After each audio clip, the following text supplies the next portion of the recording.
Hi hello welcome to SS productions competitive hub అండి. ఈ వీడియోలో మనము 7th సంబంధించి సైన్స్ కంటిన్యూషన్ అనేది చూద్దాము. 7th సంబంధించి సైన్స్ 2023 టెక్స్ట్ బుక్ ఏదైతే ఉందో దానికి సంబంధించి విత్ సొల్యూషన్స్ అండి చూద్దాము. 7th లెసన్ మొక్కలు మరియు జంతువులలో రవాణా. ఆల్రెడీ 6 లెసన్స్ కంప్లీట్ చేసుకొని ఉన్నాం. ఇదైతే మనకు లాస్ట్ లెసన్ ఈ సెమిస్టర్ సంబంధించి. నెక్స్ట్ సెమిస్టర్ 2 స్టార్ట్ చేయడం అనేది జరుగుతుంది. ఓకే, నెక్స్ట్ మనం చూసినట్టయితే మీరు ఇక్కడ వీడియోస్ వినండి. మన యాప్లో టెస్ట్ సిరీస్ ఏవైతే ఉన్నాయో ఈ ప్రాక్టీస్ చేయండి. మీకు ఇన్ టైంలో సిలబస్ అనేది కంప్లీట్ అవుతుంది. అందరూ మీకు టాపిక్ వైజ్ ఇస్తున్నారు కానీ మన ఇక్కడ ఈ విధంగా లెసన్ వైజ్ అయితే ఎక్కడ లేవండి. టెస్ట్ సిరీస్ అనేటివి థర్డ్ క్లాస్ అనుకుంటే ఫస్ట్ లెసన్ సెకండ్ లెసన్ ఆ విధంగా మీకు లెసన్ వైజ్ ఉంటాయి. 6th 7th అనుకోండి ఫస్ట్ లెసన్ సంబంధించి ఇక్కడ వీడియో వినండి, ఇక్కడికి వచ్చి ప్రాక్టీస్ అయితే చేయండి. ఈ విధంగా ఉంటుంది. 3rd నుంచి 8th వరకు సంబంధించి ఫుల్ టెక్స్ట్ బుక్ సంబంధించి ఉంటాయి టెస్ట్లు అనేటివి. వీడియోస్ ఇప్పుడు చెప్తున్నాం కదా యూట్యూబ్లో, సో ఇవే మనకు అక్కడ కూడా అప్లోడ్ చేయడం జరుగుతుంది ఒకే తావని చూసుకోవడానికి వీలుగా. ప్లస్ హ్యాండ్ రిటర్న్ పీడిఎఫ్స్ ఇస్తాము. 9th 10th సంబంధించి లింక్ టాపిక్స్ సంబంధించి టెస్ట్ సిరీస్, సైకాలజీ, విద్యార్థి పదాలు, మెథడాలజీ, కరెంట్ అఫైర్స్ మరియు ట్రై మెథడ్స్ కూడా మీకు ఇక్కడ అప్లోడ్ చేయడం అనేది జరిగింది. మీరు ఇక్కడ ఇప్పటికైతే ఆఫర్లో ఉందండి. డిఎస్సి 2024 అనేటువంటి కూపన్ కోడ్ యూజ్ చేసి మీరు 499కే పొందవచ్చు. ఎలా యూజ్ చేయాలి అంటే ఇక్కడ మీరు యాప్ ఓపెన్ చేస్తూనే మీకు స్క్రీన్ మీద ఈ విధంగా కనిపిస్తుంది. అంటే మన కోర్స్ కనుక ఓపెన్ చేశారంటే అక్కడ మీకు అవైలబుల్ ఆఫర్స్ ఉంటుంది. దాన్ని క్లిక్ చేసినట్టయితే ఇది టిక్ మార్క్ పడుతుంది. అంటే 300 రూపీస్ మీకు డిస్కౌంట్ తగ్గించి చూపిస్తుంది. డిస్కౌంట్లో చూపిస్తుంది అంటే 300 తగ్గించి 499కి చూపించడం అనేది జరుగుతుంది. దీని గురించి ఏమైనా డౌట్స్ ఉంటే ఈ నెంబర్కి కాల్ చేయండి. ఇంకా లేట్ చేయకుండా మనం ఇక్కడ క్లాస్లోకి వెళ్ళిపోదాం. ఖచ్చితంగా మీరు ఇక్కడ టెస్ట్ సిరీస్ అయితే ప్రాక్టీస్ చేసుకోండి. క్వశ్చన్ ఏ విధంగా వస్తుంది అనేది మీకు ఇక్కడ బాగా అర్థమవుతుంది. ప్లస్ ప్రాక్టీస్ చేయడం ద్వారా మెయిన్ ఎగ్జామ్లో కూడా మీకు స్పీడప్ అనేది పెరుగుతుంది. సేమ్ మెయిన్ ఎగ్జామ్లో ఏ విధంగా ఫార్మాట్ ఉంటుందో సేమ్ ఫార్మాట్లో ఉంటుంది.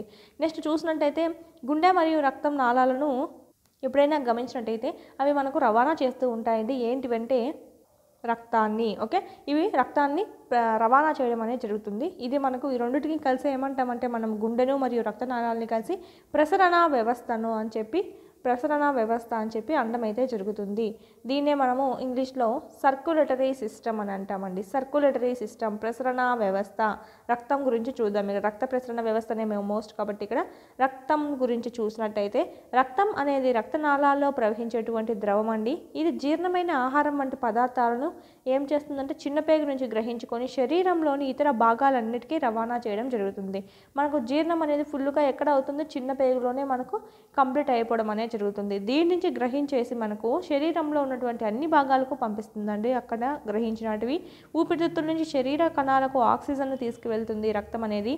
అదేవిధంగా మన ఒంట్లో ఉన్నటువంటి వేస్ట్ ఏదైతే ఉందో, వ్యర్థాలను ఏదైతే ఉందో శరీరం నుంచి తొలగించడానికి కూడా ఇది రవాణా చేయడం అనేది జరుగుతుంది. సో మనం రక్తం వల్ల ఇన్ని యూజ్, రక్తం వల్ల ఉపయోగాలు ఏమిటి అని చెప్పి కింద అడగడం అయితే జరుగుతుంది. ఇది జీర్ణమైన ఆహారం వంటి పదార్థాలను చిన్నపేగు నుంచి శరీరంలోని ఇతర భాగాలకు రవాణా చేస్తుంది. ఇది ఊపిరితిత్తుల నుంచి శరీర కణాలకు ఆక్సిజన్ తీసుకెళ్తుంది. ఇది వ్యర్థాలను శరీరం నుంచి తొలగించడానికి రవాణా చేస్తుంది. పైవన్నీ సరైనవే ఈజ్ ద రైట్ ఆన్సర్ అని చెప్పచ్చు. నెక్స్ట్ రక్తం అనేది వివిధ రకాల కణాలతో నింపబడినటువంటి ప్లాస్మా అనే ద్రవంతో కూడుకొని ఉంటుందండి. దీని ద్వారానే తీసుకెళ్ళడం జరుగుతుంది వివిధ పదార్థాలని. రక్తం ఎరుపు రంగులో ఎందుకు ఉంటుందని చెప్పే క్వశ్చన్ ఉంది. ఎందుకంటే హెమోగ్లోబిన్, రక్తంలో మనకు హెమోగ్లోబిన్ ఉంటుంది కాబట్టి ఎరుపు వర్ణం కలిగినటువంటి హెమోగ్లోబిన్ వల్ల ఎర్రగా ఉండడం అనేది జరుగుతుంది. హెమోగ్లోబిన్ అని పిలువబడే ఎరుపు వర్ణ ద్రవం ఉన్న ఆర్బీసీస్ కూడా ఒక రకమైనటువంటి కణజాలాలే. ఈ హెమోగ్లోబిన్ వల్లనే అంటే మనకు బ్లడ్ అనేది రెడ్గా ఉండడం జరుగుతుంది. హెమోగ్లోబిన్ ఆక్సిజన్తో బంధించబడి దాన్ని శరీరంలో అన్ని భాగాలకు రవాణా చేయడం అనేది జరుగుతుంది. ఓకే, బ్లడ్లో ఉన్నటువంటి హెమోగ్లోబిన్ ఆక్సిజన్ని తీసుకొని మనకి ఇక్కడ శరీరంలో అన్ని భాగాలకు దీన్ని రవాణా చేస్తుంది. చివరికి అన్ని కణాలకు రవాణా చేస్తుంది. అంటే ఒక కణం కూడా లేకుండా మిగలకుండా అన్ని కణాలకు రవాణా చేస్తుంది. హెమోగ్లోబిన్ లేకుండా శరీరంలోని అన్ని కణాలకు ఆక్సిజన్ను సమర్థవంతంగా అందించడం అనేది కష్టం అవుతుందండి. మెయిన్ హెమోగ్లోబిన్ యొక్క విధి ఏంటంటే ఇది లేని మనకు చాలా కష్టం అవుతుంది రవాణా చేయాలంటే. హెమోగ్లోబిన్ ఉండడం రక్తాన్ని ఎర్రగా కనిపించేట్లు చేయడం అనేది జరుగుతుంది. దీనివల్లనే మన శరీరంలోని ప్రవహించే సూక్ష్మ క్రిములలో పోరాడే వైట్ బ్లడ్ సెల్స్ కూడా రక్తం కలిగి ఉండడం అనేది జరుగుతుంది. పేరేమో వైట్ బ్లడ్ సెల్స్ ఉంది కదా, మన రెడ్ కలర్లో ఉందని అనుకోవద్దు, రెడ్ కలరే ఉంటుందండి. ఇది కూడా మనకి హెమోగ్లోబిన్ కలిగి ఉండేది ఏది అంటే ఆర్బీసీ, రెడ్ బ్లడ్ సెల్స్ అంటాము. ఇవైతే మనకు వైట్ బ్లడ్ సెల్స్ కూడా మనము రక్తం అనేది కలిగి ఉంటుంది. ఇది మనకి ఏం చేస్తుందంటే సూక్ష్మ జీవులతో పోరాడడం అనేది జరుగుతుంది వైట్ బ్లడ్ సెల్స్ అనేటివి.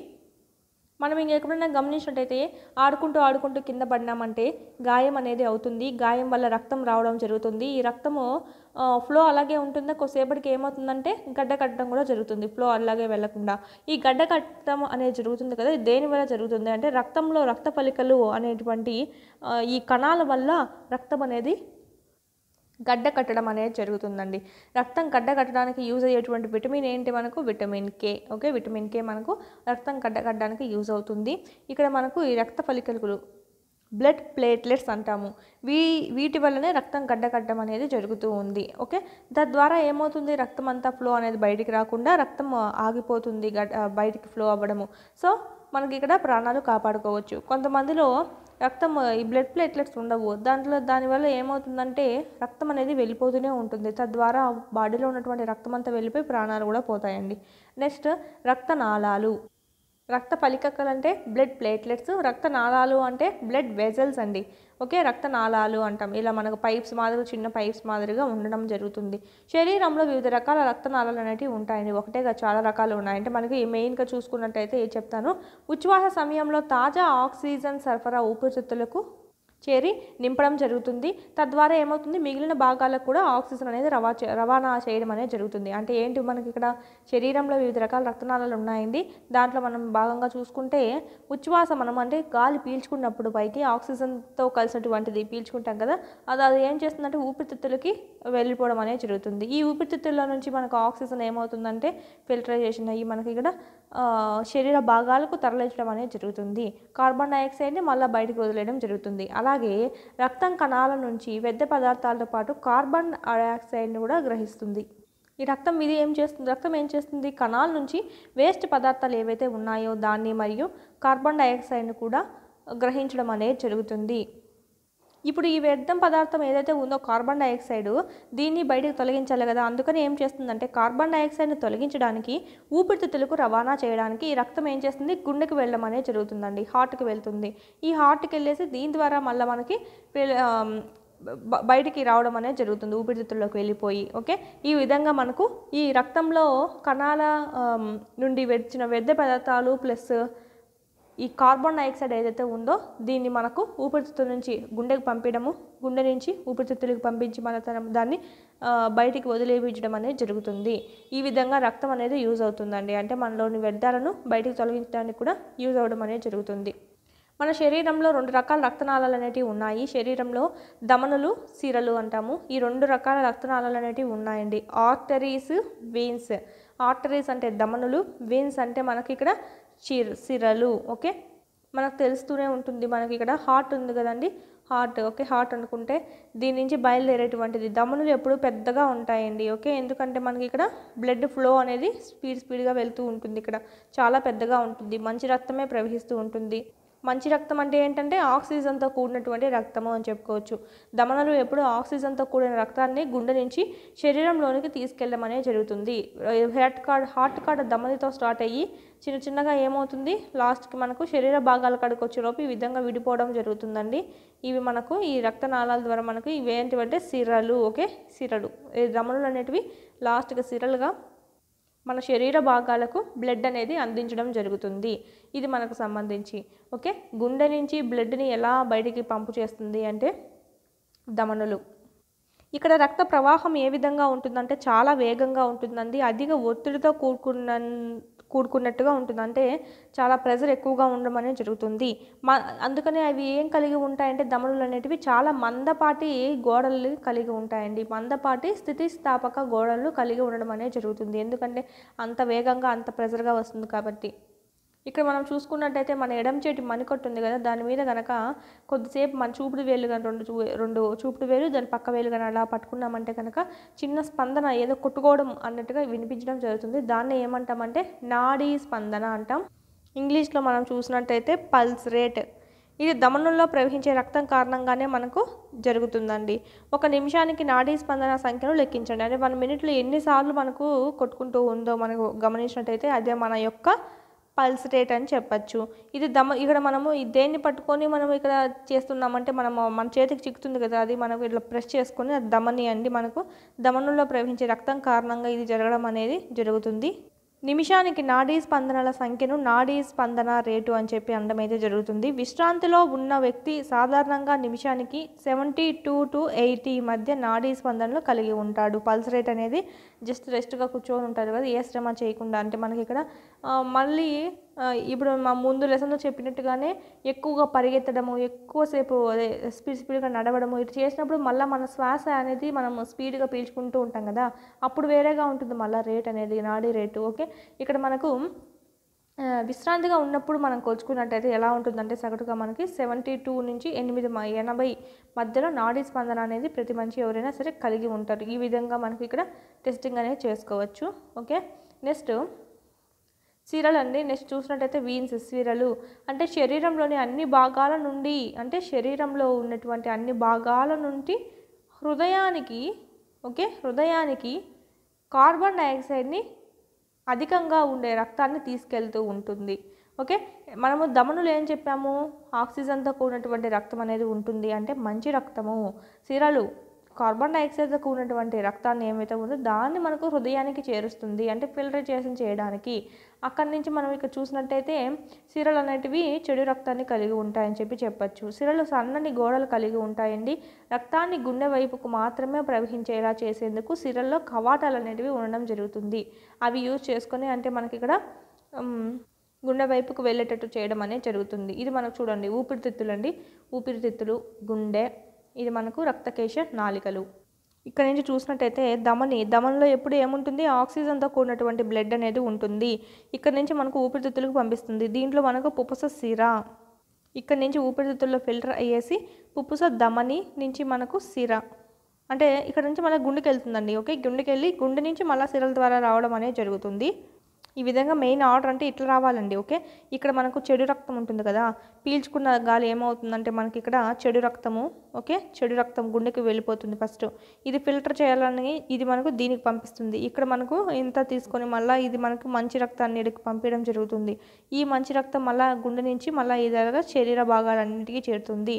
ఇది మనకు చూడండి, ఇవి మనకు శరీర భాగాల నుంచి సిరల ద్వారా తీసుకొని వెళ్ళి ఇక్కడ మనకు గుండెకి ఇస్తుంది. గుండె నుంచి పుప్పస ధమని ద్వారా ప్రవహించి ఊపిరితిత్తులకు ఇస్తుంది. ఏంటి ఇక్కడ సిరల్లో ఉండేది ఏమని చెప్పాను, చెడు రక్తము. ఓకే, చెడు రక్తము. అన్ని సిరల్లోనూ మనకు చెడు రక్తమే ఉంటుంది. ఓన్లీ ఈ పుప్పస సిరలో మాత్రమే మంచి రక్తం ఉంటుంది. ఎందుకు, ఈ ఊపిరితిత్తు నుంచి ఫిల్టర్ అయి వచ్చి ఉంటుంది కదా. ఇక్కడ చూడండి పుప్పస ధమని, అన్ని ధమనుల్లోనూ ఆక్సిజన్తో కూడినటువంటి మంచి రక్తమే ఉంటుంది. కానీ ఈ ధమనిలో మాత్రము, పుప్పస ధమనిలో మాత్రము చెడు రక్తం ఉంటుంది. ఎందుకు, గుండె నుంచి సిరల నుంచి ఏదైతే చెడు రక్తం అవయవాల నుంచి తీసుకొని గుండెకి సరఫరా చేసిందో ఈ గుండె నుంచి మళ్ళీ ఊపిరితిత్తుల్లోకి రవాణా చేయడానికి పుప్పస ధమని యూజ్ అవుతుంది. సో దీంట్లో మనకు ఉండేది ఏంటి, చెడు రక్తము. మొత్తానికి మీరు చూసుకున్నట్టయితే ఇట్లా డివైడ్ చేసుకుంటే ఈ పక్క అంతా చెడు రక్తం ప్రవహిస్తుంది, ఈ పక్క అంతా మంచి రక్తం ప్రవహిస్తుంది. ఇక్కడికి వచ్చి ఫిల్టరైజేషన్ అయ్యి ఇక్కడ నుంచి పుప్పస సిర ద్వారా మంచి రక్తం అనేది గుండెకు సరఫరా చేస్తారు. గుండె నుంచి ఇంకా అన్ని శరీర భాగాలకు సరఫరా చేయించడం అనేది జరుగుతుంది మంచి రక్తం అనేది. సో పుప్పస సిర ధమనిలో మంచి రక్తం ఉంటుంది, పుప్పస ధమని సిరలో చెడు రక్తం అనేది ఉంటుంది. మోస్ట్ ఇంపార్టెంట్, క్రింది ఏ ధమనిలో, ఓకే, క్రింది ఏ ధమనిలో చెడు రక్తం ప్రవహిస్తుంది అని అడుగుతారు. పుప్పస ధమని. క్రింది ఏ సిరలో మంచి రక్తం ప్రవహిస్తుంది, ఓకే, పుప్పస సిర. ఇది మనకు రైట్ ఆన్సర్స్ అండి. నెక్స్ట్ అండి, ఇక్కడ చూసినట్టయితే పుప్పస ధమని అనేది కార్బన్ డైఆక్సైడ్ అధికంగా ఉండే రక్తాన్ని ఊపిరితిత్తులకు తీసుకెళ్తుంది. చూడండి ఇక్కడ కార్బన్ డైఆక్సైడ్ అధికంగా అంటే చెడు రక్తం అంతే పక్క ఉండేది. ఈ చెడు రక్తాన్ని ఏం చేస్తుందంటే ఊపిరితిత్తులకు తీసుకెళ్ళడం జరుగుతుంది. పుప్పస సిర ఏం చేస్తుంది, ఆక్సిజన్ అధికంగా ఉన్న రక్తాన్ని, ఇక్కడ ఫిల్టరైజేషన్ అవుతుంది ఊపిరితిత్తుల్లో, ఆక్సిజన్ ఉన్నటువంటి రక్తాన్ని గుండెకు చేరవేయడం జరుగుతుంది. అంటే ఊపిరితిత్తుల నుంచి గుండెకు ఇక్కడ ఊపిరితిత్తు ఉంది కదా, ఊపిరితిత్తు నుంచి గుండెకు తీసుకొని పోతుంది అని. మళ్ళీ గుండె నుంచి మనకి ఇక్కడ శరీర భాగాలకు ఈ మిగతా ధమనుల ద్వారా రావడం అనేది జరుగుతుందండి. ఇది మనకు సంబంధించి ధమనులు చిన్న నాళాలుగా విభజించబడి ఇక్కడికి కణజాలానికి చేరాక అవి రక్తకేశ నాళికలను పిలువబడే చాలా సన్నని నాళాలుగా విభజించబడడం అనేది జరుగుతుందండి. ఈ కేశ నాళికలన్నీ కలిసిపోయి సిరలుగా ఏర్పడి హృదయం లేదా గుండెలోకి తెరుచుకోవడం అనేది జరుగుతుంది.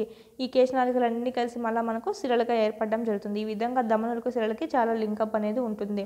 ఇక్కడ మనకు ఇది మనకు పెద్ద ద్వారం ఉంటుంది ధమని, చిన్న చిన్న ద్వారాలు ఉంటే కనుక మనకు అది మనకు సిరలు అని చెప్పి చెప్పుకోవచ్చు. నెక్స్ట్ అండి హార్ట్ అండి గుండె తనతో ఇతర పదార్థాలను తీసుకెళ్లి రక్తాన్ని రవాణా చేయడానికి పంపులా పనిచేస్తూ నిరంతరం కొట్టుకునే అవయవం ఏదంటే గుండె. ఇది మాత్రం ఆగిపోయిందంటే ప్రాణాలు పోతాయి. సో అందుకు మనకు నిరంతరం పనిచేస్తూనే ఉంటుంది, నిరంతరం కొట్టుకుంటూనే ఉంటుందండి. ఇక్కడ మనకు రక్తాన్ని రవాణా చేయడానికి పంపులాగా పనిచేస్తుంది. ఒక పంపు ఇది మనకు ఫోర్స్గా కొట్టేసిందంటే మొత్తం శరీర భాగాలకంతా ఒకసారిగా బ్లడ్ ఫ్లో అవుతుంది. మళ్ళీ ఇంకోసారి పంపు. సో ఇదంతా మనకి ఏమవుతుందంటే హార్ట్ బీట్ వింటూనే ఉన్నాం కదా, లబ్బు డబ్బు అని వస్తుందని చెప్పి. సో ఇది మనకు ఈ ప్రాసెస్లో మనకి ఇదంతా శరీరానికి మొత్తం రక్తాన్ని సరఫరా చేయడం అనేది జరుగుతుంది. నెక్స్ట్ మన గుండె ఆగకుండా పంపులా పనిచేస్తూనే ఉంటుందండి. ఆగిందంటే కనుక మన ప్రాణాలు అనేటివి ఉండవు. గుండె ఛాతీ కుహరంలో ఉంటుంది. మన ఛాతీ ఏదైతే ఉందో ఛాతీ కుహరంలో ఉంటుంది. గుండె యొక్క దిగువ శీర్షం అనేది ఏమై ఉంటుందంటే కొద్దిగా ఎడం వైపుకు వంకొని ఉండడం అనేది జరుగుతుందండి. ఎడం వైపుకి ఇట్లా వంకొని ఉంటుంది ఒకటి. ఓకే, ఇది మనకు సంబంధించి. నెక్స్ట్ మనకు పిక్చర్ అనేది ఇచ్చారు, తర్వాత చూసుకుందాం. మన గుండె దాదాపు ఎంత ఉంటుందంటే మన పిడికిలి బిగిస్తే పిడికిలి ఎంత వస్తుంది, దాదాపు అంత పరిమాణంలో ఉంటుంది ప్రతి ఒక్కరిది. అంటే ఎవరిది ఇప్పుడు నీ గుండె నీ గుండె నీకు ఎంత ఉంటుందో తెలియంటే నువ్వు పిడికిలి బిగించావంటే నీ గుండె అంత సైజు ఉంటుంది అని చెప్పి. ఆక్సిజన్ అధికంగా ఉన్న రక్తం మరియు కార్బన్ డైఆక్సైడ్ అధికంగా ఉన్న రక్తం ఒకదాంతో ఒకటి కలిస్తే ఏమవుతుంది అంటే చాలా ప్రమాదం అండి. ఇలా జరగకుండా ఉండడానికే మనకు గుండెలో 4 గదులు అనేటివి ఉండడం అనేది జరిగింది. ఎగువ 2 గదులను ఏమంటామంటే కర్ణికలు అంటాము. అంటే కర్ణిక అంటే ఈ పక్కదో కర్ణిక, ఈ పక్కదో కర్ణిక, రెండింటిని కలిసి కర్ణికలు అంటాం. కింద ఉన్నటువంటి జఠరికలు అని పిలుస్తామండి. గుండెల మధ్య ఉన్న విభాజకం ఆక్సిజన్ అధికంగా ఉన్న రక్తం మరియు కార్బన్ డైఆక్సైడ్ అధికంగా ఉన్న రక్తం ఒకదానితో ఒకటి కలవకుండా నివారించడానికి సహాయపడడం అనేది జరుగుతుంది. ఏంటండి ఇదే అండి విభాజకం అంటే ఇది. ఈ రెండింటిని కలవకుండా సహాయపడుతుంది, కలవనీయకుండా. మళ్ళీ ఇవి ఉన్నాయి కదా, ఈ కవాటాలు కూడా మనకు వాటిని కలవనీయకుండా సహాయపడుతూ ఉంటాయి. ఈ విధంగా 4 గదులు ఉన్నాయి. 1, 2, 3, 4. పైన ఉండేటువంటి 2 ఏంటివంటే కర్ణికలు, ఈ 2 జఠరికలు.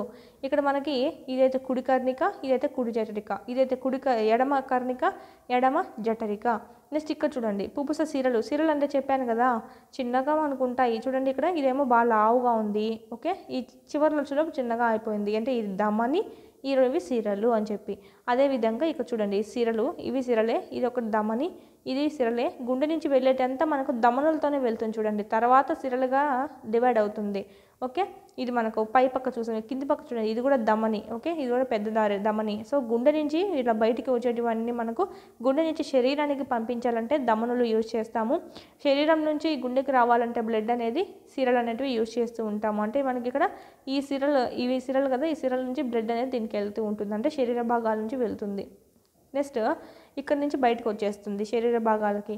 అంటే ఇది మనకు దమని. ఓకే, ఇది మనకు సంబంధించి. ఈ పక్క ఉన్నటువంటి దీన్ని ఏమంటామంటే బృహత్ సిర అంటాము. ఈ పక్క ఉండేది ఏంటంటే బృహత్ ధమని అని చెప్పి అంటామండి. దీన్ని ఇంగ్లీష్లో చూసినామంటే వీనా కావా ఆర్టా. పుపుస ధమని, పుపుస సిర.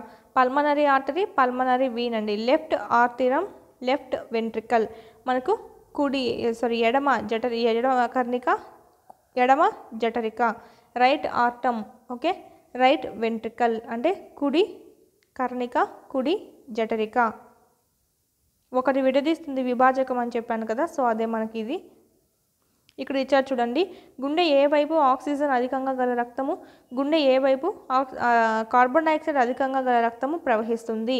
ఇంతకుముందు పైన చెప్పుకున్నాం కదా, మనం గుండెని ఇలా హాఫ్ చేసుకుంటే ఈ పక్క అంతా మనకి ఏమవుతుంది, చెడు రక్తమే ప్రవహిస్తూ ఉంటుంది, ఈ పక్క అంతా మంచి రక్తం ప్రవహిస్తూ ఉంటుంది. ఓకే, ఎక్సెప్ట్ మనం చెప్పాం కదా ఆల్రెడీ పుపుస సిర, ఈ పక్క పుపుస ధమని. ఓకే, ఇది మనకు ఈ పుపుస సిరలో మంచి రక్తం ప్రవహిస్తుంది, పుపుస ధమనిలో చెడు రక్తం ప్రవహిస్తూ ఉంటుంది.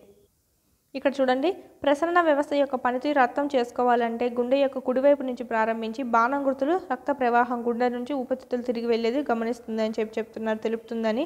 అంటే ఈ డయాగ్రామ్ చూపించి చెప్పారు. కుడివైపు నుంచి అంటే ఈ పక్క నుంచి ముందు శరీర భాగాల నుంచి సిరల ద్వారా సిరల ద్వారా ఇక్కడ ధమనితో కనెక్ట్ అయ్యి ఇక్కడ గుండెకు రక్తాన్ని అందిస్తుంది, చెడు రక్తాన్ని. ఓకే, ఇక్కడ నుంచి ఏం చేస్తుంది హార్ట్, పుపుస ధమని అనేటువంటి దాని ద్వారా ఊపిరితిత్తులు పంపిస్తుంది చెడు రక్తాన్ని. ఊపిరితిత్తుల్లో ఫిల్టరైజేషన్ వేసి మనకి ఇక్కడ ఓకే పుపుస సిర నుంచి గుండెకు అందిస్తూ ఉంటుంది మంచి రక్తాన్ని. ఈ గుండె నుంచి మళ్ళీ మనకు శరీర భాగాలకు అన్నిటికీ మనకు ఈ ధమనిలు ఏమైతే ఉన్నాయో దీని నుంచి అందించడం అనేది జరుగుతుందండి. ఇది మనకు సంబంధించి డయాగ్రాము.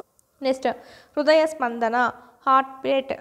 గుండె యొక్క హృదయము లేదా హృదయం యొక్క గదులు గోడలు కండరాలతో నిర్మించబడి ఉంటాయండి. ఈ కండరాలు లయబద్ధంగా సంకోచ సరళిక జరుపుతాయి. అంటే మనకు లబ్బు డబ్బని కొట్టుకుంటాయి కదా, ఈ విధంగా కదలడానికి యూజ్ అయ్యే విధంగా ఉంటాయి. ఈ లయబద్ధ సంకోచం తర్వాత దాన్ని సడలిక కలిపి హృదయ స్పందనను ఏర్పరుస్తుంది. ఈ విధంగా మనం ఒకసారిగా లోనికి కొట్టుకోవడము, ఒకసారిగా బయటికి. ఓకే, ఇక్కడ మనం ఊపిరితిత్తులు చెప్పాం కదా, గాలి పీల్చుకున్నప్పుడు ఊపిరితిత్తు సైజు పెరుగుతుంది, గాలి వదిలేసినప్పుడు ఊపిరితిత్తు సైజు తగ్గిపోతుందని. సో అదేవిధంగా ఇక్కడ కూడా మనకి రక్తాన్ని తీసుకొని ఉన్నప్పుడు ఒక సౌండ్, బయటికి వదిలేటప్పుడు ఇంకో సౌండ్ రావడం జరుగుతుంది. దాన్ని అవి కవాటాల వల్ల వస్తాయి. యాక్చువల్లీ చెప్పాలంటే దాన్నే మనం లబ్బు డబ్బా సౌండ్ అనేది మనం అంటామండి, లబ్బు డబ్బు. ఓకే, ఇది మనకు సంబంధించి ఈ లయబద్ధ సంకోచం తర్వాత దాని సడలికలు కలిపి హృదయ స్పందన అనేది ఏర్పరచడం అనేది జరుగుతుంది. ఇవే అండి లబ్బు డబ్బు అనేది మనకు హృదయ స్పందన, హార్ట్ బీట్. ఛాతీకి ఎడం వైపున మీ చేతిని ఉంచుకున్నట్లయితే మీ హృదయ స్పందనని మీరు వినే అవకాశం అయితే ఉంటుంది. హృదయ స్పందనను వినడానికి స్టెథోస్కోప్ యూజ్ చేస్తూ ఉంటారు డాక్టర్స్. ఓకే, దీని సాయంతో హృదయ స్పందనను వింటూ ఉంటారండి. ఇది ఎందుకు యూజ్ అవుతుందంటే గుండె యొక్క శబ్దాన్ని పెద్దగా వినడానికి ఒక పరికరంగా యూజ్ చేస్తూ ఉంటారు స్టెథోస్కోప్ని. ఓకే, ఇది ఛాతీ భాగాన్ని పరిశీలించే సున్నితమైన డయాఫ్రమ్గా చెప్పచ్చు. 2 చెవి భాగాలను కలిపే ట్యూబ్ కలిగి ఉంటుంది. అంటే 2 చెవులు భాగాలు కలిపి ఒక ట్యూబ్ కలిగి ఉంటుంది అని చెప్పి మనకి ఇక్కడ మనం 2 చెవులను పెట్టుకుంటాం కదా, దీన్ని కలిపేటువంటి ఒక ట్యూబ్ ఉంటుంది. దీనికి ఇక్కడ మనకు ఉంటుంది. దీన్ని మనకు గుండె మీద పెడతారు, ఛాతీ పైన ఉంచేటువంటి భాగం ఇది. ఓకే, ఇది గొట్టము, చెవిలో పెట్టుకుంటాం. దీని ద్వారా సౌండ్ అనేది మనకి వినిపిస్తూ ఉంటుంది. దాన్ని బట్టి నిమిషానికి ఎన్నిసార్లు కొట్టుకుంటుంది అనేది మనం ఇక్కడ గమనించుకుంటాం. అదే మన హార్ట్ బీట్ అండి. ఓకే, ప్రతిసారి గుండె కొట్టుకున్నప్పుడు ధమనుల్లో ఒక స్పందనను ఉత్పత్తి చేస్తుంది. 1 నిమిషానికి నాడీ స్పందన, హృదయ స్పందన రేటు సూచిస్తుంది.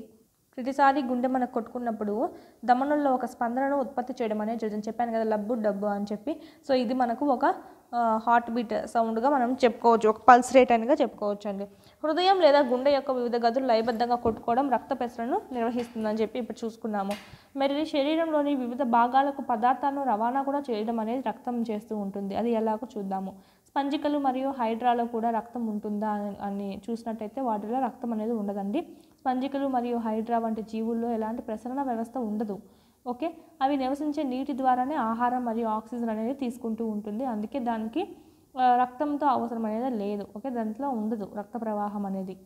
నీళ్లు బయటికి వెళ్ళేటప్పుడు వ్యర్థ పదార్థాలను మరియు కార్బన్ డైఆక్సైడ్ను తీసుకెళ్ళడం అనేది జరుగుతుంది. ఈ విధంగా దాంట్లోంచి వ్యర్థాలన్నీ మనకు దాంతోపాటు వచ్చేస్తాయి. కాబట్టి మనకి ఇక్కడైతే బ్లడ్ అయితే ఏమీ ప్రవాహం అనేది ఉండదు దీంట్లో. ఈ జంతువులకు రక్తం వంటి ప్రసరణ ద్రవం అనేది అవసరం లేదు. రక్తం అవసరం లేదు వీటికి, ఎందుకంటే అక్కడ మనకు నీటిలో ఉండదాన్ని మనకి ఇది ఆహారంగా, ఆక్సిజన్గా వాటిని శరీరంలోకి తీసుకోవడం అనేది జరిగేస్తుందండి. ఏంటివి మనకి ఇక్కడ హైడ్రాలో. ఓకే, హైడ్రా మరియు స్పంజికలు. నెక్స్ట్ జంతువులలో విసర్జన గురించి చూద్దాము. మన కణాలు తన విధులను నిర్వర్తించినప్పుడు కొన్ని వ్యర్థ పదార్థాలు అనేవి విడుదలవుతూ ఉంటాయి. ఎవరికైనా సరే, మొక్కలకైనా సరే, మనకు మానవులైనా సరే, జంతువులైనా సరే. ఇవి విషపూరితమైనవండి. కాబట్టి శరీరంలో అన్ని రోజులు అనేటివి ఉండకూడదు, తొలగించాల్సిన అవసరం ఎంతైనా ఉంది. జీవుల కణాల్లో ఉత్పత్తి అయ్యే వ్యర్థాలను తొలగించే ప్రక్రియని ఏమంటామంటే విసర్జన అని అంటామండి. విసర్జనలో పాల్గొన్న భాగాలు ఏంటివంటే విసర్జన వ్యవస్థను ఏర్పరచడం అనేది జరుగుతుంది. చర్మం కూడా ఒక విసర్జక అవయవంగానే చెప్పుకోవచ్చు. అవయవం అని చెప్పాలి. ఓకే, చర్మం అనేది ఒక విసర్జక అవయవము, ఎందుకంటే చెమటను బయటికి పంపిస్తూ ఉన్నాము. ఓకే, చెమట అనేది విసర్జకంగా చెప్పచ్చు. మానవులలో విసర్జన వ్యవస్థ చూసినట్టయితే రక్తంలో ఉన్న వ్యర్థాలను శరీరం నుంచి తొలగించేసేయాలండి. రక్తాన్ని వడబోయడానికి ఒక విధానం అనేది అవసరం అవుతుంది. అదే మనకు మూత్రపిండాలు. మూత్రపిండాల్లోని రక్తకేశ నాళికల ద్వారా జరుగుతుంది ఫిల్టరైజేషన్ అనేది. రక్తం 2 మూత్రపిండాలను చేరేటప్పుడు ఉపయోగకరమైన మరియు హానికరమైన పదార్థాలు రెండింటినీ కలిసిపోయి తీసుకెళ్ళడం అనేది జరుగుతుందండి. రక్తం 2 మూత్రపిండాలను చేరేటప్పుడు రెండింటికి చేర్చేస్తుంది. దీంట్లో మంచివి ఉంటాయి, చెడువి ఉంటాయండి. ఈ మంచివి ఏమవుతాయంటే మనకు ఉపయోగపడేటువంటి పదార్థాలు ఏమవుతాయంటే రక్తంలోకి తిరిగి శోషించబడడం అనేది జరుగుతుంది. నీటిలో కరిగిన వ్యర్థాలు మూత్రం రూపంలో మన ఒంట్లో నుంచి బయటికి రావడం అనేది జరుగుతుంది. మూత్రపిండాల నుంచి మూత్రగొట్టం లాంటి మూత్రనాళాల ద్వారా మూత్రాశయంలోకి చేరడం జరుగుతుంది. ఇది మన దాంట్లో నిల్వ ఉంటుంది. ఇది ఏం చేస్తుందంటే మన ప్రసేకం ద్వారా అది బయటికి రావడం అనేది జరుగుతుంది. ఇది మనకు ప్రసేకం అంటే చివరిలో ఉంటుందండి, కండరాల గొట్టం లాగా ఉండడం అనేది జరుగుతుంది, కండరాలతో ఉంటుంది ఇది. ఓకే, దీని ద్వారా అది ఎంత మనకు బయటికి పంపించడం జరుగుతుంది మూత్రం అంతా. మూత్రపిండాలు, మూత్రనాళాలు, మూత్రాశయం మరియు ప్రసేకం మూత్ర విసర్జన వ్యవస్థను ఏర్పరుస్తాయి. ఆర్డర్ కూడా ఇదే చూడండి. మూత్రపిండాల నుంచి మూత్రనాళాలు, మూత్రనాళాల నుంచి మూత్రాశయము, మూత్రాశయం నుంచి ప్రసేకం నుంచి బయటికి రావడం జరుగుతుంది. ఇదే మనకు మూత్రాశయం అండి. ఇదైతే మూత్రనాళము, మూత్రాశయము, ప్రసేకము, మూత్ర ద్వారము. ఇక్కడ మనకు అంత ఫిల్టరైజేషన్ అయ్యేసి మూత్రపిండాల్లో ఫిల్టరైజేషన్ అయిన తర్వాత మనకు రావడం జరుగుతుంది. కిడ్నీస్ అండి. Okay, kidneys, ureter, okay, urinary bladder, urethra, urinary opening. Okay, ఇది మనకు సంబంధించి. ఒక వయోజన మానవుడు చూసినట్టయితే, ఒక వయోజన మానవుడు ఒక డేలో అంటే 24 గంటలలో 1 నుంచి 1.8 లీటర్ల మూత్రాన్ని విసర్జిస్తాడని చెప్తుంది. ఇక్కడ మనకు మూత్రంలో 95% నీరు ఉంటుందండి, 2.5% యూరియా మరియు 2.5% ఇతర వ్యర్థ పదార్థాలు అనేటివి ఉండడం జరుగుతుంది. దీన్ని మనం ఏమంటామండి, మనము ఇక్కడ యూరిన్ అని చెప్పి కూడా అంటూ ఉంటాము. దీన్ని మనం వేస్ట్ బయటికి పంపించడం జరుగుతుంది శరీరం నుంచి. సాధారణంగా 24 గంటల్లో అయితే 1 నుంచి 1.8 లీటర్స్ మూత్రాన్ని విసర్జిస్తాడని చెప్పి మోస్ట్ గుర్తుపెట్టుకోవాలి. నెక్స్ట్ అండి, మన ఒంటి మీద చెమట పడుతూనే ఉంటుంది వేసవి కాలంలో చూస్తూ ఉంటే. అంటే ఆ చెమట దేని కలయిక అంటే దాంట్లో నీళ్లు ఉంటాయి మరియు లవణాలు అంటే సాల్ట్స్ అనేటివి ఉంటాయి. ఈ రెండింటి కలయిక వల్లనే మనకి ఇక్కడ చెమట అనేది చూస్తూ ఉంటాము. వేసవిలోనే ఎక్కువగా చూడొచ్చండి.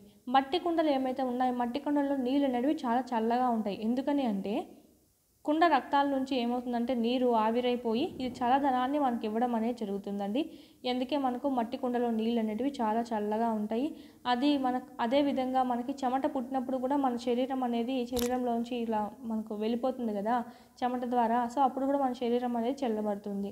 మన శరీరాన్ని క్రమబద్ధీకరించడానికి కూడా మనకి ఇక్కడ చెమటను విడిచిపెట్టడం, స్పర్శ ద్వారా అంటే అవయవం, ఈ చర్మ అవయవం ద్వారా విడిచిపెట్టడం అనేది మనకు యూజ్ అవుతుందండి. జంతువుల శరీరం నుంచి వ్యర్థ రసాయనాలను తొలగించే విధానం నీటి లభ్యత పైన ఆధారపడి ఉంటుంది. చేపలు వంటి జలచరాలు అయితే కణ వ్యర్థాలను నీటిలో కరిగిపోయే అమ్మోనియాగా విసర్జిస్తాయి. నీటిలో కరిగిపోతాయి అవి, అలా ఎవరికి హాని కలగకుండా అట్లాంటివి విసర్జిస్తాయి. పక్షులు, బల్లులు, పాములు, ఓకే, వంటి కొన్ని భూచర జంతువులు ఏం చేస్తాయండి, సగం ఘన తెలుపు రంగు సమ్మేళనాన్ని అంటే యూరిక్ ఆమ్లంని విసర్జించడం అనేది జరుగుతుంది. జంతువులు ఏం చేస్తే సగం ఘన సగం తెలుపు రంగు సమ్మేళనాన్ని అంటే మనకు కొంచెం వైట్గా, అంటే మనకు ఘన అంటే ఫుల్ ఘన కాకుండా ఘన ప్లస్ ద్రవ కలిసినట్టుగా కొంచెము ఉండడం అనేది జరుగుతుంది. మానవులలో ప్రధాన విసర్జన పదార్థం ఏంటంటే యూరియా. ఓకే, మానవులలో ప్రధాన విసర్జన పదార్థం, విసర్జించేది మనం ఏంటి, యూరియా. అందుకే మనం యూరిన్ అని అంటాము. ఓకే, యూరియాని విసర్జిస్తున్నాము. కొన్నిసార్లు ఒక వ్యక్తి యొక్క మూత్రపిండాలు ఇన్ఫెక్షన్ లేదా గాయం కారణంగా పనిచేయకుండా పోతూ ఉంటాయి. వ్యర్థ పదార్థాలు రక్తంలో చేరడం అనేది ప్రారంభించడం జరుగుతుందండి. కృత్రిమ కిడ్నీ ద్వారా అంటే ఆర్టిఫిషియల్ కిడ్నీ ద్వారా వారి రక్తాన్ని క్రమానుగతంగా వడపోత చేస్తే తప్ప అలాంటి వ్యక్తి జీవించలేడు. అంటే చెప్తున్నాం కదా, కిడ్నీ మార్పిడి అంటాం కదా, ఈ కిడ్నీ తీసేసి కృత్రిమ కిడ్నీ అనేది పెట్టడం అనేది జరుగుతుంది. దీన్ని ఏమంటామంటే డయాలసిస్ అని అంటామండి. ఈ విధంగా చేస్తే ప్రాణాలు కాపాడొచ్చు. ఇట్లా మనకు దీని పనితీరుని బాగా పెట్టాలంటే గనక ఇది మనకు సంబంధించి. నెక్స్ట్ చూసినట్టయితే మొక్కలలో పదార్థాల రవాణా. మొక్కలలో ఏ విధంగా పదార్థాలు రవాణా అవుతాయో చూద్దాము. మొక్కలు నీరు మరియు ఖనిజ పోషకాలను వేర్ల ద్వారా గ్రహించేసి ఆకులకు సరఫరా చేయడం అనేది జరుగుతుంది. ఇది మనం ముందు లెసన్లో చూసుకున్నాం. క్రియాజన్య సంయోగ క్రియ సమయంలో నీరు మరియు కార్బన్ డైఆక్సైడ్ ఉపయోగించి ఆకులు మొక్కకు ఆహారం తయారు చేస్తాయండి. ఆహారం శక్తికి ఆధారం చెప్పాను కదా. ఇక్కడ మనకు ఆహారం తయారు చేసుకొని వివిధ రూపాల్లో నిల్వ చేసుకుంటాయి. కొన్ని చెట్లు పళ్ళల్లో నిల్వ చేసుకుంటాయి, కొన్ని అయితే వేర్లలో నిల్వ చేసుకుంటాయి, కొన్ని అయితే దుంపల్లోను, కొన్ని అయితే మనకి ఇక్కడ మామూలుగా కాకుండా పువ్వుల రూపంలో కూడా మనకి ఆకుల రూపంలో కూడా మనకి ఇక్కడ నిల్వ చేసుకుంటాయి. క్యాలీఫ్లవర్ అయితే మనకు పువ్వు రూపంలో ఉండేది, క్యాబేజ్ అయితే మనకి ఇక్కడ ఆకు అని చెప్పచ్చు. ఇది మనకు పేరులోనే ఉంటుంది ఆల్మోస్ట్. ఇది మనకు ఆహారం అనే శక్తికి ఆధారం అండి. జీవి యొక్క ప్రతి కణం గ్లూకోజ్ని విచ్ఛిన్నం ద్వారానే శక్తి పొందుతాయి. అయితే నేను చెప్పాను కదా ప్రీవియస్ లెసన్లో, ఆక్సిజన్ యూజ్ చేసుకుంటే మనకి ఇక్కడ కార్బన్ డైఆక్సైడ్ నీరు శక్తిని ఇవ్వడం జరుగుతుంది. ఆక్సిజన్ యూజ్ చేసుకోకుండా ఉంటే ఆల్కహాల్ కార్బన్ డైఆక్సైడ్ అనేది ఇవ్వడం అనేది జరుగుతుంది శక్తి. ఈ విధంగా ఉంటాయి. ఈ శక్తి అంతా ఏమవుతుందంటే మనకు జీర్ణక్రియలు ఏవైతే ఉన్నాయో ఓకే, మనకి వ్యవస్థలు ఉన్నాయి కదా, ప్రత్యుత్పత్తి వ్యవస్థ, సో ఈ జీర్ణ వ్యవస్థ, సో ఇవన్నింటినీ బాగా చేయడానికి నిర్వహించడానికి, ఆ విధులు నిర్వహించడానికి ఉపయోగించుకోవడం అనేది జరుగుతుంది. కాబట్టి జీవిలోని ప్రతి కణానికి ఆహారం తప్పనిసరిగా అందాలి. సో డైలీ అందుకే మనం ఇక్కడ భోజనం అనేది చేయాలి అంటూ ఉంటారు. వేరు ద్వారా గ్రహించినటువంటి నీళ్ళండి, చెట్లకు చూసినట్టయితే వేర్ల ద్వారా గ్రహించిన నీళ్ళు అనేటివి మన ఆకుల వరకు ఎలాగ చేరుతాయి నీళ్ళు పోషకాలు అంటే కాండం మరియు కొమ్మల ద్వారా చేరుతూ ఉంటాయి. ఆకుల్లో తయారైన ఆహారాన్ని తయారు చేయలేని భాగాలకు ఎలా చేరుతుంది, ఆకుల్లో తయారైన ఆహారాన్ని తయారు చేయలేని భాగాలకు ఎలా చేరుతుంది అని చెప్పి మనకి ఇక్కడ క్వశ్చన్ ఇవ్వడం జరిగింది. మొక్కలు నీరు మరియు ఖనిజ లవణాలు వేర్ల ద్వారా గ్రహిస్తాయండి. వేర్లు మూలకేశాలను కలిగి ఉండడం అనేది జరుగుతుంది. ఇక్కడ మనకు చూసినట్టయితే ఇక్కడ ఇచ్చారు కదా, ఇవి మనకు వేర్లు, మళ్ళీ అవి కూడా మనకు మళ్ళీ చిన్న చిన్న పార్ట్స్, సో అవి మనకు మూలకేశాలు. మూలకేశం నీటిలో కరిగిన నీరు మరియు ఖనిజ పోషకాలను గ్రహించడం కోసం వేరు ఉపరితల వైశాల్యాన్ని పెంచడం అనేది జరుగుతుంది. అంటే వేర్లు అనేటివి మనకి ఎప్పుడు విస్తారంగా ఎందుకు ఉంటాయంటే నీళ్లు మరియు ఖనిజాలను గ్రహించడానికి వీలుగా ఇవి బాగా విస్తరణ చేసుకోవడం అనేది జరుగుతుంది. ఓకే, గ్రహించుకోవడానికి వీలుగా. మూలకేశాలు నేల కణాల మధ్య ఉన్న నీటితో సంబంధం కలిగి ఉండడం అనేది జరుగుతుందండి. వాటిని పీల్చుకొని దీన్ని అందించుకోవడం అనేది జరుగుతూ ఉంటుంది, పైకి పంపించుకుంటూ ఉంటుంది. ఇక్కడ చూడండి, వేళ్ళ ద్వారా పైకి పంపిస్తూ ఉంటుంది. ఓకే, ఈ విధంగా రవాణా అనేది జరుగుతూనే ఉంటుంది ఎల్లప్పుడూ. దీని ద్వారానే అది ఆహారం తయారు చేసుకొని బాగా జీవించగలుగుతుంది. నెక్స్ట్ ఇక్కడ మనం చూడండి, దారునాళాలు. ఇది మనకు ఈ కాండం ఉంది కదా, దీంట్లో మధ్యలో ఉండడం అనేది జరుగుతుంది. ఇది మనకు రవాణా చేస్తుందండి కింద నుంచి పైకి, ఒక పైప్ మాదిరిగా యూజ్ అయ్యి నేల నుంచి నీరు పోషకాలను రవాణా చేయడానికి నాళాల వంటి పంపులు అనేటివి ఉంటాయి. ఈ నాళాల ప్రత్యేక కణాలతో తయారు చేయబడిందే ప్రసరణ కణజాలాన్ని ఏర్పరచడం అనేది జరుగుతుంది. ఒక జీవిలో ప్రత్యేక పనిని నిర్వర్తించే కణాల సమూహాన్ని మనము కణజాలము అని అంటాము. ఇంగ్లీష్లో మనం చూసినట్టయితే టిష్యూ. ఓకే, ఇది మనకు సంబంధించి. నెక్స్ట్ మొక్కల్లో ఈ నీళ్ళని పోషకాలని పైకి రవాణా చేయడానికి ఉన్నటువంటి ఆ ప్రసరణ కణజాలాన్ని ఏమంటామంటే దారువు అని అంటామండి, జైలం. ఓకే, దారువు. ఇది మనకు మొక్కల యొక్క మిడిల్లో కనిపిస్తూ ఉంటుంది. పైన చెప్పాను కదా, పిక్చర్ చూపించేది. దారువు అనేది కాండం మరియు కొమ్మల ద్వారా వేరులను ఆకులకు అనుసంధానించబడే నిరంతర నాళాల వల్ల ఏర్పడిన, తద్వారా మొత్తం మొక్కకు నీటిని సరఫరా చేయడం అనేది జరుగుతుంది. ఇది కాండం అయితే, ఇవంతా మనకు బ్రాంచెస్ అండి, కొమ్మలు అని చెప్పచ్చు. దీని ద్వారా ప్రవహించి ఇట్లాగా అన్నిటికీ ఆకుల వరకు చేర్చడం అనేది జరుగుతుంది. ఓకే, ఇది మనకు మూలకేశాలకు సంబంధించి మొక్కలలో పదార్థాలు ఎలా రవాణా అవుతాయి అనేది. మొక్క అన్ని భాగాలకు ఆహారం అనేది సరఫరా చేయాలి. ఇది పోషక కణజాలం అని పిలువబడే ప్రసరణ కణజాలం ద్వారా జరుగుతుంది. నీటిని ఖనిజ లవణాలని పోషకాలని రవాణా చేయాలంటే ఉండేటువంటి ఆ కణజాలాన్ని, ప్రసరణ కణజాలాన్ని దారువు అన్నట్టయితే నీరు పోషణ అండి. ఓకే, గుర్తుపెట్టుకోవాలి, నీరు రవాణా లేదా పోషకాల యొక్క రవాణా, నీరు మరియు పోషకాల రవాణా. ఇక్కడ చూసినట్టయితే ఆహారం సరఫరా చేయడము, మొక్క అన్ని భాగాలకు ఆహారం సరఫరా చేయడం అనేది దేని ద్వారా జరుగుతుంది అంటే పోషణ కణజాలం ద్వారా ఆహారం అందితే, ఇక్కడ మనం పైన చెప్పుకున్నట్టు ప్రసరణ కణజాలం ఏదైతే ఉందో దారువు, దీని ద్వారా నీరు మరియు పోషకాలు అనేటివి రవాణా అవ్వడం అనేది జరుగుతుందండి. దారువు పోషణ కణజాలం మొక్కలలో పదార్థాలను సరఫరా చేస్తాయి. ఈ రెండు ఒక రకంగా చూసుకున్నట్టయితే మొక్కలలో పదార్థాలను సరఫరా చేయడానికి యూజ్ చేయడం అనేది జరుగుతుంది. నెక్స్ట్ అండి, మనకు దీంతో లెసన్ అయిపోతుంది. బాష్పశీకరణ మొక్క చెప్పుకోవాలి. దీన్నే మనం ఇంగ్లీష్లో ట్రాన్స్పిరేషన్ అంటాము. ఈ ట్రాన్స్పిరేషన్ ప్రక్రియ ద్వారానే నీటిని విడుదల చేస్తాయి మొక్కలు నేల నుంచి నీటిని, పోషకాలని మరియు నీటిని గ్రహిస్తున్నాయి, అది మనకు తెలిసిందే అండి. పీల్చుకున్న నీరంతా మొక్క వినియోగించుకోవడం అనేది జరగదు. కొంచెం బాష్పశీకరణ ద్వారా ఈ నీటిని ఈ ఆకుల మీద రంధ్రాలు ఉన్నాయి కదా, పత్ర రంధ్రాలు, దాని నుంచి బయటికి పంపించడం అనేది జరుగుతుంది ఆవిరి రూపంలో. ఆకుల నుంచి నీరు ఆవిరి అవ్వడం వల్ల ఉత్పత్తి చేసే చూషణ ఒత్తిడి పొడవైన చెట్లలో నీటిని చాలా ఎత్తుకు లాగడం అనేది జరుగుతుంది. ఈ ఆకుల నుంచి నీరు ఉత్పత్తి అంటే నీరు అనేది ఆవిరి అవ్వడం వల్ల ఒక రకమైనటువంటి, ఇక్కడ చూడండి మనకు ఉత్పత్తి చేసేటువంటి ఈ చూషణ ఒత్తిడి అనేది ఏం చేస్తుందంటే పొడవైన చెట్లలో నీటిని చాలా ఎత్తుకు లాగేయడం అనేది జరుగుతుంది. ఇప్పుడు పైపుని మన కొలాయికి పెట్టి చాలా స్పీడ్గా నీళ్ళు వస్తే ఏమవుతుందంటే చాలా దూరం వరకైనా వస్తుంది కదా, ఎంత హైట్ ఉన్నా కూడా. సో ఆ విధంగా అనుకోవచ్చు. బాష్పోత్సేకం ఏమవుతుంది, మొక్కను చల్లగా మార్చడం అనేది జరుగుతుంది. మనకు చెమట పడితే మనం ఎలా చల్లగా అదే మనకు క్రమబద్ధీకరిస్తుందో మనలో వేడిని, మొక్కల్లో కూడా విధంగానే చెప్పవచ్చు. ఇది మనకు సంబంధించి దీంతో మనకి ఈ లెసన్ కూడా కంప్లీట్ అవుతుందండి. ఆన్సర్స్ అనేవి చూసుకుందాము. ఇంకా మనకి విభాగం 1 అండి విభాగం 2తో జతపరచాలి అని చెప్పారు. కన్ఫ్యూజ్ కాకూడదు. పత్ర రంధ్రాలండి ఏమైనా చేస్తాయి, మనకు నీటిని ఆవిరిగా చేయడం జరుగుతుంది, బాష్పోత్సేకము. దారువు నీటిని రవాణా చేస్తుంది, నీటిని మరియు పోషకాలని. ఓకే, రవాణా వేరు, శోషణ వేడు. ఓకే, మూలకేశాలు ఏం చేస్తాయంటే నీటిని శోషించుకోవడం అనేది జరుగుతుంది.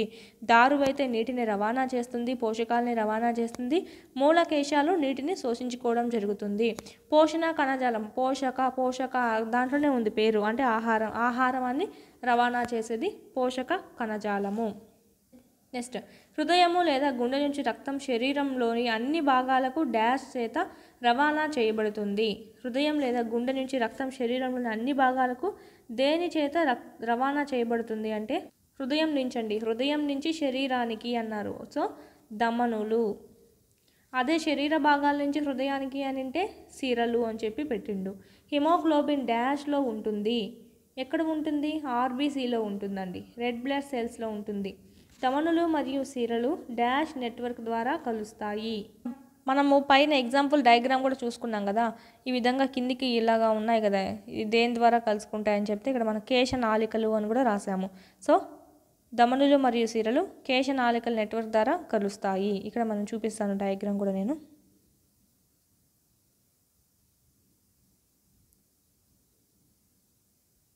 ఇదే ఇక్కడ మనకు కేశనాళికలు అండి. ధమనులు మరియు సిరలు దేని ద్వారా నెట్వర్క్ సంధానించబడుతుంది అంటే కేశనాళికల ద్వారా. దీన్నే ఇంగ్లీష్లో ఏమంటామంటే క్యాపిలరీస్ అని అనడం అయితే జరుగుతుంది. ఇది మనకు సంబంధించి. నెక్స్ట్ ఆన్సర్ చూద్దాం. నెక్స్ట్ క్వశ్చన్ చూసినట్టయితే మీరు కామెంట్ చేయండి కింద ఆన్సర్స్ అన్నీ మీరు. ఓకే, నెక్స్ట్ అండి, హృదయ లయబద్ధ సంకోచ సడలింపుల్ని డాష్ అంటారు. ఏమంటారు, హృదయ స్పందన, హార్ట్ బీట్. మానవులలో ప్రధాన విసర్జన ఉత్పత్తి. మనలో ఏది విసర్జన అవుతుంది అంటే యూరియాని విసర్జిస్తాము. చెమటలో ఏముంటుంది, చెమటలో నీరు డాష్ ఉంటుంది, చెమటలో నీరు ఉంటాయి మరియు లవణం కూడా ఉంటుందండి, సాల్ట్. మూత్రపిండాలు ద్రవ రూపంలో విసర్జించే వ్యర్థ పదార్థాలను ఏమంటాము, యూరిన్. మానవులలో ప్రధాన విసర్జన ఉత్పత్తి ఏది అంటే యూరియాను ఉత్పత్తి చేస్తుంది. ఓకే, విసర్జన చేయడానికి యూరియాని. దేని ద్వారా మనం వ్యర్థాలను విసిపెడతామంటే యూరిన్ ద్వారా. ఓకే, చూషణ ఒత్తిడి వల్ల చెట్లలో నీరు చాలా ఎత్తుకు చేరడం అనేది డాష్ వల్ల జరుగుతుంది. దేని వల్ల జరుగుతుంది, నీరు ఆవిరైపోవడం వల్ల. అంటే బాష్పోత్సేకం వల్ల ఏమవుతుందంటే నీరు ఆవిరైపోవడం వల్ల ఆ ఒత్తిడికి, ఆ చూసిన ఒత్తిడికి ఈ చెట్లలో నీరు అనేది చాలా ఎత్తుకు చేరిపోవడం అనేది జరుగుతుందండి. ఇది మనకు సంబంధించి. దీన్ని ఇంగ్లీష్లో ఏమంటామంటే సక్షన్ పుల్ అంటామంట. ఓకే, చూషణ ఒత్తిడి అంటే ఏంటంటే సక్షన్ పుల్. ఓకే, నెక్స్ట్ అండి, దీనికి ఆన్సర్స్ కూడా నేను ఇక్కడ ఇవ్వడం జరిగింది. ఓకే, పైన ఉన్నటువంటి దానికి. నెక్స్ట్ చూసినట్టయితే క్వశ్చన్స్, మొక్కలలో నీరు డాష్ ద్వారా రవాణా చేయబడుతుంది. మొక్కల్లో నీరు రవాణా. నీరు శోషణ అంటే ఏంటి, మూలకేశాలు. ఆహార రవాణా అంటే పోషక కణజాలము. పత్ర రంధ్రాలు ఎందుకు యూజ్ అవుతాయి, బాష్పోత్సేకం చేయడానికి యూజ్ అవుతాయి. దారువు చూసినట్టయితే నీళ్లు రవాణా చేయడానికి మరియు పోషకాలను రవాణా చేయడానికి యూజ్ అవుతుంది. Option 1 is the right answer. మొక్కలను డాష్లో ఉంచడం ద్వారా వేరుల నుంచి నీటి శోషణను పెంచవచ్చు. ఎక్కడ ఉంచడం ద్వారా, నీడలో, మసక వెలుతురులో, పంకా కింద, పాలిథిన్ బ్యాగ్లో కప్పబడి ఉంచడము. ఆప్షన్ 3 అండి, ఫ్యాన్ కింద ఉంచడం ద్వారా. ఓకే, అది రైట్ ఆన్సర్ మనకి. నెక్స్ట్ మనకి దీంతో ఈ లెసన్ కూడా కంప్లీట్ అవుతుంది. రక్తానికి ప్రత్యామ్నాయం లేదండి, అంటే ఇది కాకపోతే ఆర్టిఫిషియల్ చేద్దాంలే అని ఏం లేదు. ఎందుకంటే మనకి ఇక్కడ ఎక్కువ రక్తం అనేది ఆపరేషన్ చేసేటప్పుడు గాయాలు తగిలినప్పుడు పోతూ ఉంటుంది. ఆ రక్తాన్ని మళ్ళా వేరే డొనేట్ చేసింటారు కదా, వాళ్ళ దగ్గర నుంచి తీసుకునే రక్తాన్ని ఎక్కిస్తాం కానీ అంతేకాని ఆర్టిఫిషియల్గా తయారు చేయలేమండి. ఓకే, రక్తం మార్చడం ఒకటే ఒక మార్గము, కానీ ఇంకేం చేయలేము. ఇప్పుడు కిడ్నీ ఫెయిల్ అయిందంటే ఆర్టిఫిషియల్ కిడ్నీ పెడతాం. సో అన్నీ ఉంటాయి కానీ దీనికైతే లేదు, రక్తానికి ప్రత్యామ్నాయం లేదు, రక్తం మార్చడం ఒకటే మార్గం అండి. అందుకే మనకు రక్తదానం అనేది చేస్తూ ఉండాలి, చాలామందికి యూజ్ అవుతుందని చెప్పి మనకి ఇక్కడ ఇవ్వడం జరిగింది. నెక్స్ట్ ఇక్కడ ఈసీజీ చూసినట్టయితే ఎందుకు కొలుస్తారు అంటే ఛాతీలో నొప్పి వస్తూ ఉన్నట్టయితే కనుక హార్ట్ అటాక్ ఏమన్నా అటాక్ అయ్యే అవకాశం ఉందా లేదా అన్నట్టుగా చూడడానికి మనకు ఈసీజీని యూజ్ చేస్తూ ఉంటారు. దాంట్లో లక్షణాలు బయటపడతాయండి ఈసీజీలో మనము కనుక్కోవచ్చు. ఇది మనకు సంబంధించి టెస్ట్ సిరీస్ మన యాప్లో అందుబాటులో ఉన్నాయి. మీరు కంపల్సరీ ప్రాక్టీస్ చేసుకోండి. ఇక్కడ మీకు క్లాస్ వైజే కాకుండా లెసన్ వైజ్ కూడా ఉంటాయి. First lesson, second lesson, third lesson, ఈ విధంగా లెసన్ వైజ్ ఉంటాయి. ఖచ్చితంగా మీరు ఇక్కడ క్లాస్ వినండి, అక్కడికి వెళ్ళి టెస్ట్ ప్రాక్టీస్ చేసుకున్నట్టయితే ఇన్ టైంలో సిలబస్ అనేది కంప్లీట్ అవుతుందండి. డిఎస్సి 2024 అనేటువంటి కూపన్ కోడ్ యూజ్ చేసి 499 రూపీస్కి పొందవచ్చు. ఇక్కడ మీరు యాప్లో ఓపెన్ చేస్తున్న కోర్సుని ఇక్కడ మీకు అమౌంట్ 799కి చూపిస్తూ ఉంటుంది. ఇక్కడ అవైలబుల్ ఆఫర్స్ ఏదైతే ఉందో ఇక్కడ కనుక క్లిక్ చేసినట్టయితే మీకు ఇక్కడ ఓకే, ఇక్కడ కనుక క్లిక్ చేసినట్టయితే గ్రీన్ కలర్లో వస్తుంది. 300 రూపీస్ డిస్కౌంట్లో చూపించి మీకు అక్కడ చూపిస్తుంది. 300 తక్కువలో 499కి చూపిస్తుందండి. పర్చేజ్ చేసుకొని వాళ్ళు ఉంటే ఓకే, ప్రాక్టీస్ చేసుకోండి. వీడియో నచ్చినట్లయితే లైక్ చేసి మీ ఫ్రెండ్స్కి కూడా షేర్ చేయండి. మన ఛానల్ని సబ్స్క్రైబ్ చేసుకోండి.